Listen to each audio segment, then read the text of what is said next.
2/3 से कम अक्सरियत पर हुकूमत गवारा नहीं, इत्तेहादी हुकूमत दोबारा नहीं। कप्तान ने लॉन्ग मार्च से पहले ही ऐलान कर दिया।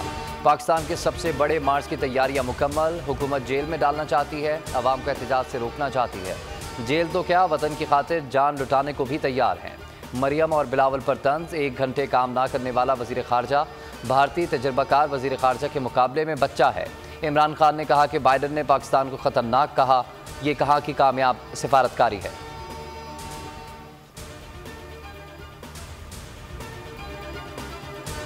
इलेक्शन कमीशन के मुतनाज़ा फैसले पर इस्लामाबाद हाई कोर्ट में समाअत आज होगी। तहरीक इंसाफ ने इमरान खान की नाअहली को चैलेंज कर रखा है। इस्लामाबाद हाई कोर्ट के chief justice Asad Minallah case की समाअत करेंगे। तहरीक इंसाफ के रहनुमा बाबर अवान कहते हैं कि केस की उम्र लंबी नहीं है। इलेक्शन कमीशन का ये इख्तियार ही नहीं था कि वो किसी को नाअहल करार दे।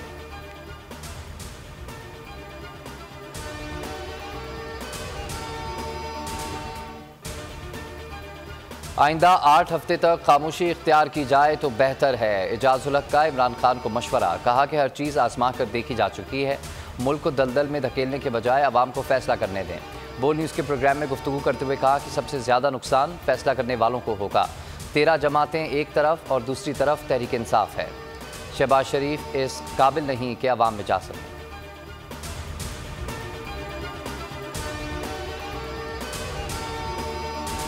अभी तो हम निकले नहीं, आपने इस्लामाबाद को बंद कर दिया। इमरान खान जुमेरात या जुमे को मार्च की कॉल देंगे। मुराद सईद कहते हैं कि कौम आगे निकल चुकी, कप्तान की कॉल पर अवाम बाहर निकलेंगे।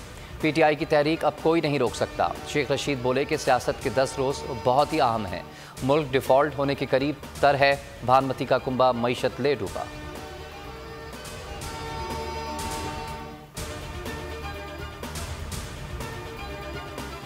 पीटीआई रुकन असेंबली के साथ तौहीन-आमेज़ सलूक, असद कैसर का फौरी कार्रवाई का मुतालबा। स्पीकर कौमी असेंबली राजा परवेज़ अशरफ को खुला खत लिख दिया।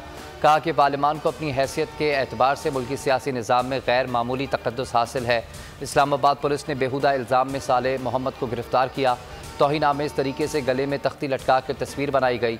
राना सनाउल्लाह को इस्तेहक़ाक़ कमेटी में तलब और IG को मुअत्तल किया जाए।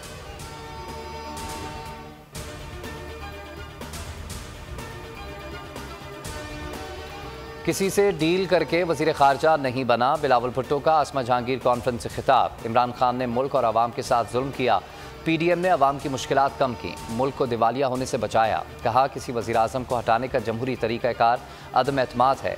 इमरान खान पहले वज़ीर आज़म हैं जिनको अदम एतमाद की तहरीक से घर भेजा गया।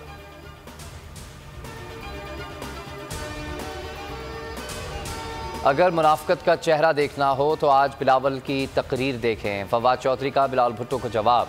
ट्विटर पर लिखा कि एक फाशिस्ट हुकूमत का वज़ीर ख़ारजा जिसने 6 माह में इंसानी हुकूक का जनाजा निकाल दिया, सियासी कारकुनान को बरहना कर कर तशद्दुद कराया, मीडिया पर बदतरीन पाबंदियाँ लगाईं, वो इंसानी हुकूक का दर्ज दे रहा है।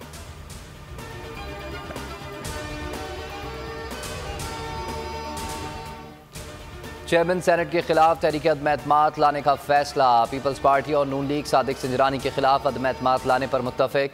रिक्विजिशन तैयार। पीपल्स पार्टी और नून लीग के सेनेटर्स ने दस्तखत कर दिए। इत्तेहादी जमातों से राब्ते। तहरीक कामयाब हुई तो चेयरमैन सेनेट का ओहदा पीपल्स पार्टी को मिलेगा। यूसुफ रज़ा गिलानी मजबूत उम्मीदवार हैं। सादिक सिंजरानी दूसरी बार तहरीक अदम एतमाद का सामना करेंगे।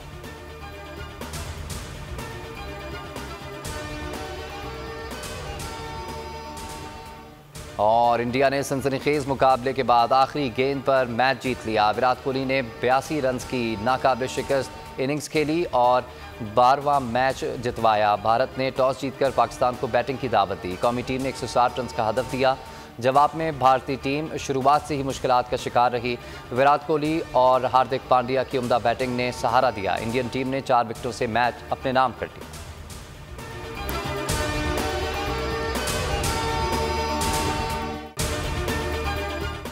एक बार फिर नंबर 1 बोल न्यूज ने एक बार फिर सारे रिकॉर्ड तोड़ दिए। 8 दिन के अंदर अंदर लॉन्ग मार्च का ऐलान हो जाएगा। इलेक्शन पे तवज्जो करते और इसके बाद जो है हम इसको निपटेंगे। बोल का प्रोग्राम नेशनल डिबेट 11 बजे की स्लॉट में सबसे ज्यादा देखा गया। बंद गली में तो नहीं फंस गया है कि फाइनल कॉल की अनाउंसमेंट ही नहीं होके दे रही। वो बंद गली पहुंचते पहुंचते वजीर आज़म की कुर्सी तक पहुंच गए। 68% सार्फिन ने सिर्फ बोल देखने का इंतखाब किया क्योंकि बोल है नंबर 1। सबसे ज्यादा व्यूज, सबसे ज्यादा रील्स और सबसे ज्यादा रेटिंग के साथ बोल अब भी नंबर 1 पोजीशन पर बरकरार। सब्सक्राइब करें और बेल दबाएं ताकि कोई खबर रह न जाए।